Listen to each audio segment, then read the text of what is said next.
गरीब विधवा गोमती अपनी 2 बेटियों की शादी की तैयारी में लगी थी कि एक अनजान व्यक्ति का फोन आया। फोन उठाते ही वह बोला, बहन तैयारी रखना, मैं शाम तक भात की रस्म निभाने आ रहा हूं। गोमती बोली, कौन बोल रहे हो भाई? वह बोला, तेरा भाई बोल रहा हूं। गोमती बोली, मेरा तो कोई भाई नहीं है, क्यों गरीब के साथ मजाक करते हो भाई? वह बोला, बहनों के साथ मजाक नहीं किया जाता बहन, 4 बजे तक पहुंच जाऊंगा, मेरा विश्वास करना।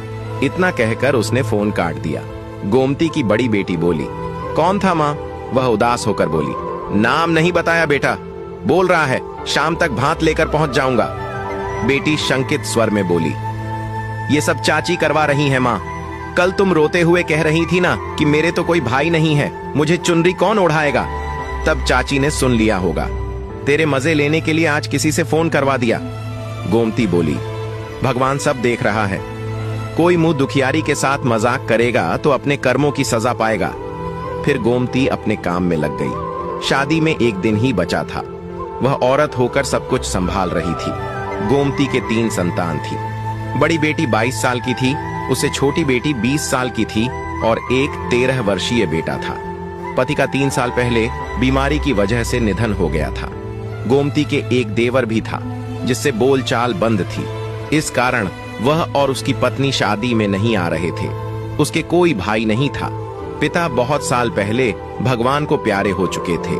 इस कारण गोमती माँ को अपने साथ ले आई थी।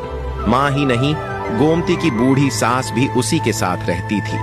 वह जैसे तैसे मजदूरी करके 3 बच्चों और 2 बूढ़ी औरतों का भरण पोषण कर रही थी। जमाने की बुरी नजरों के डर से वह जल्दी से जल्दी दोनों बेटियों का ब्याह कर देना चाहती थी।